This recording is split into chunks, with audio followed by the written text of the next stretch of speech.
Abangnya Ipin bernama Upin, suka belajar secara rutin. Jika terpilih sebagai pemimpin, jaga amanah zahir dan batin. Assalamualaikum dan salam sejahtera. Bersama saya Akif Syahmi dalam Video Channel.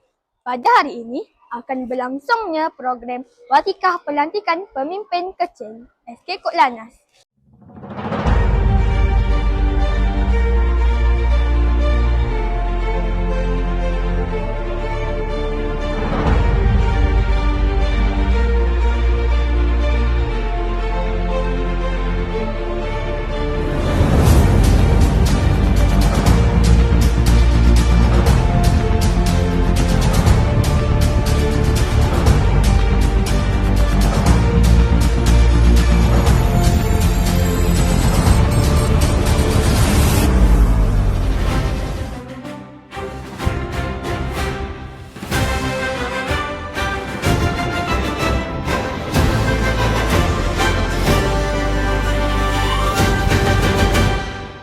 Sekolah Kod Lanaz, disinilah kita bermula. Belajar dengan hati, akhlak jadi cahaya jiwa.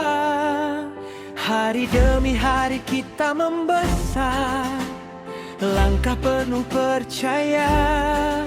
Disinilah lahir insan hebat, membawa nama kemana saja.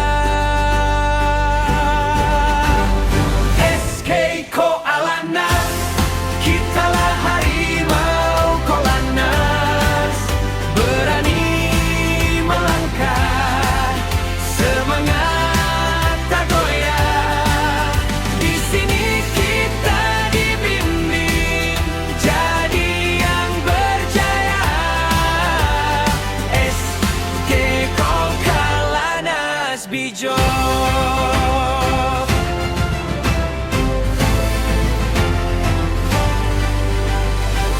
Selagi kita bersama, selagi semangat menyala, Nama Kod Lanaz di hati kita, tempat mimpi mula berharga.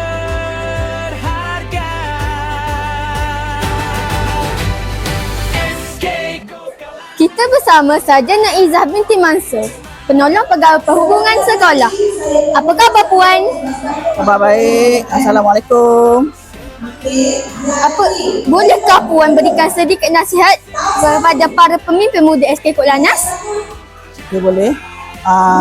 Yang pertama kali, terima kasih kerana jemput saya hadir ke program pada pagi ini. Okey, nasihat saya, tahniah dan syabas saya ucapkan kepada semua pengawas, pemimpin kecil sekolah kebangsaan Kod Lanaz. Dan saya nasihatkan apabila kita menjawab jawatan sebagai pemimpin kecil di sekolah, itulah tanggungjawab yang diamanahkan oleh semua guru-guru dan jalankan tanggungjawab dengan penuh dedikasi, amanah dan jujur dan berintegriti. Saya harap semua pelajar-pelajar dapat memberi kerjasama kepada semua pengawas sekolah dengan penuh berdedikasi. Terima kasih. Kalau kain sudah bersih, jangan biar campak ke tanah. Kalau pemimpin sudah dipilih, jangan biar merosak amanah. Semoga semua pemimpin kecil SK Kod Lanaz mampu menunaikan amanah dan tanggungjawab dengan jayanya. Sekian sahaja liputan laporan daripada kami Video Channel. Sekian, terima kasih.